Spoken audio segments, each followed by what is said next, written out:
കടയിലൊക്കെ വെച്ചുകൊണ്ടിരിക്കുക അതെന്ത് സംഭവിച്ചത് എന്താണ് അത് നമ്മള് മീഡിയ നമ്മളടുത്ത് പറഞ്ഞ് ശ്രീത്താന്ന് തോന്നുന്നു ശ്രീത്ത് എന്ന് പറഞ്ഞ ചാനലുകാരൻ പിന്നെ സില്ലി സ്പോട്ട് ICG വൈശാഖ് പിന്നെ അബു സ്പോട്ട് റീൽസ് അങ്ങനെ 3-4 ചാനൽ വന്നു. പിന്നെ നീലക്കുവിലൊക്കെ വീഡിയോകൾ കൊടുത്തു കൈമാറുമല്ലോ അവര് ഫ്രണ്ട്സ് ആവണം. നീലക്കുവിലെ നിയാസിന്റെ ഇതിലൊക്കെ വന്നിരുന്നു. പേടിപ്പിക്കാൻ വേണ്ടി മീഡിയക്കാര് ചെയ്യാൻ പറഞ്ഞ പേടിപ്പിക്കാൻ വേണ്ടിയാണ്. അങ്ങനെ മീഡിയയുടെ പ്രഷർ മൂലമാണ് അന്ന് അങ്ങനെ ഒരു സംവിധാനം ഉണ്ടായത്. അലിൻ ജോസ് അങ്ങനെ ചെയ്യും. അങ്ങനെ ഉണ്ടായിട്ടില്ല. അങ്ങനെ പരിക്ക് പറ്റുന്ന യാതൊരു പ്രശ്നവും അലിൻ ജോസിന് ഉണ്ടായിട്ടില്ല. അങ്ങനെ ഞാൻ പോകണ്ടാകും ഒരു മനസ്സിൽ സംഭവം ഉണ്ടായി. എന്തിനാ ഞാൻ പോയതുകൊണ്ടല്ലോ ഇത്രയും മന്ത്രിയായതെന്ന് ഓർത്തു. കാരണം ഇനി ആശിഷ് എന്ന വ്യക്തി എന്റെ മാനേജറായിട്ട് പ്രവർത്തിക്കില്ല. എന്റെ ഓൺലൈൻ കണ്ടന്റുകൾ എല്ലാം വേണമെങ്കിൽ ഷൂട്ട് ചെയ്യാം. കാരണം എനിക്ക് ഒരു പള്ളികൾ പിടിക്കാൻ പറ്റില്ല. കാരണം ഒരുപാട് ഞാൻ ഡാൻസ് ചെയ്യുന്ന ഈ പരിപാടിക്ക് പോകുന്നെങ്കിലും പോലും ഞാൻ സിനിമ സീരിയല് ഒക്കെ ചെയ്യുന്ന ഒരു ആർട്ടിസ്റ്റാണ്, ആക്ടറാണ്.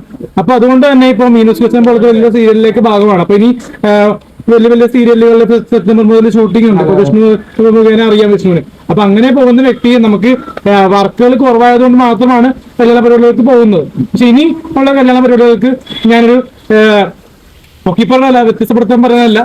ഇപ്പൊ എല്ലാവർക്കും ഓരോരോ മാനേജർമാരുണ്ടാവണമല്ലോ. അപ്പോ ഈ കാലഘട്ടത്തനുസരിച്ച് ഈ എന്താ പറയുക നമ്മളെ സ്വഭാവത്തിൽ മാറ്റം ഉണ്ടാവുന്ന പോലെ തന്നെ നമുക്കും ഒരു ഡിഗ്നിറ്റി ഉണ്ടാവണമല്ലോ. അപ്പൊ അതുപോലെ തന്നെ ഞാനിപ്പോ വെച്ചിരിക്കുന്ന ലേഡി മാനേജറിനെ വെച്ചിട്ടുണ്ട് പുതുതായിട്ട്.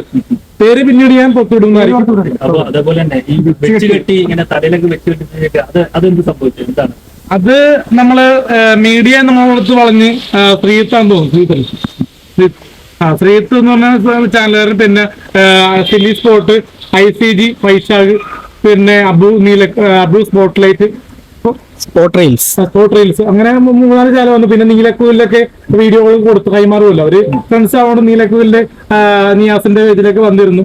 അപ്പൊ അത് നിർബന്ധപൂർവ്വം ചെയ്തു. ഇങ്ങനെ ചെയ്യണമെന്ന് പറഞ്ഞു. നിർബന്ധം വലിയായിട്ട് എന്നെ തല്ലിയിട്ട് ചെയ്യിപ്പിച്ചല്ല, പക്ഷെ ഇങ്ങനെ റിക്വസ്റ്റ് ചെയ്തു.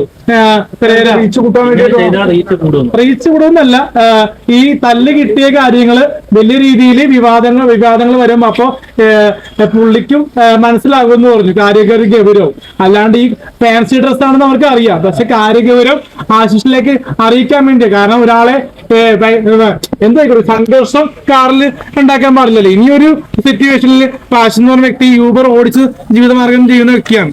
പിന്നെ മാപ്സിക് മീഡിയ വർക്ക് ചെയ്യുന്ന ഒരു ആങ്കർ കൂടിയാണ്. അപ്പൊ അദ്ദേഹത്തിന്റെ കരിയറിലെ ഒരു റെഡ് മാർക്ക് വീകൃതല്ല, മനസ്സിലായി. അപ്പൊ അതുകൊണ്ട് തന്നെ ഒരു പേടിപ്പിക്കാൻ വേണ്ടി മീഡിയക്കാര് ചെയ്യാൻ പറഞ്ഞ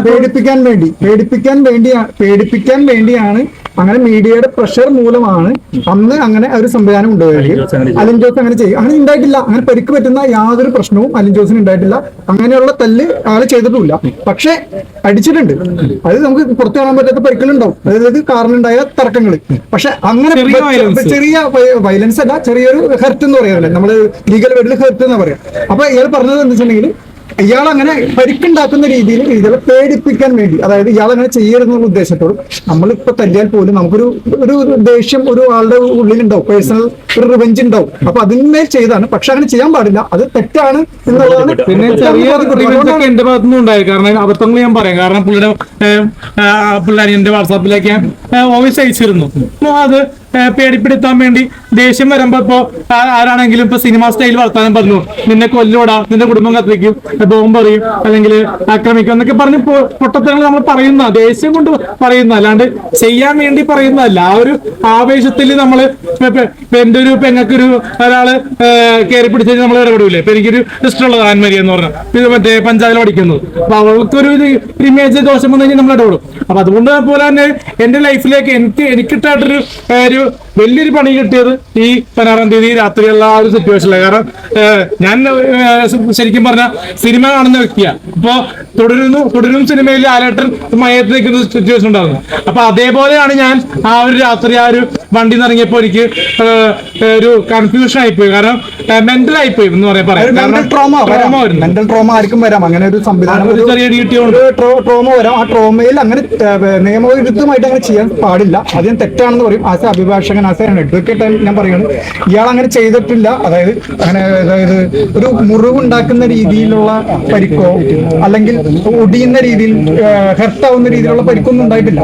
പക്ഷെ അങ്ങനെ അഭിനയിപ്പിക്കാൻ ആളെ കൊണ്ട് ആളുടെ എന്താ പറയാ, ചില മീഡിയകൾ, ഞാൻ തുറന്നു പറയണം, എനിക്ക് മീഡിയകളുടെ പേരൊന്നും അറിയില്ല, ഞാൻ വേറൊരു ഫീൽഡിൽ വർക്ക് ചെയ്യുന്ന ആളാണ്. ഈ മീഡിയകൾ അവരുടെ റീച്ച് കൂട്ടാൻ വേണ്ടി ഇയാളെ ഉപയോഗിക്കരുത്. ഞാൻ വീണ്ടും പറയാണ്, റിക്വസ്റ്റ് പറഞ്ഞു, ഒരു നിങ്ങളുടെ റീച്ച് കിട്ടാൻ നിങ്ങൾ വേറെ കണ്ടന്റ് ചെയ്യും, ഇയാളെ വിട്ടേക്കും. ഇയാളെ റീച്ച് കിട്ടാൻ വേണ്ടിയിട്ട് മറ്റുള്ളവരെ ഫാൻസി ഡ്രസ് ധരിച്ചു കൊടുത്ത് സമൂഹത്തിലേക്ക് വിടുകയും തെറ്റായ കാര്യങ്ങൾ പ്രചരിപ്പിക്കുകയും ചെയ്തിട്ടുണ്ടെങ്കിൽ ഇനി ഇങ്ങനെയുള്ള തെറ്റായിട്ടുള്ള എവിഡൻസ് ഉണ്ടാക്കി ചെയ്ത് തെറ്റാണ്. മീഡിയകളുടെ പ്രവണത ശരിയല്ല എന്നാണ് ഞാൻ പറയുന്നത്.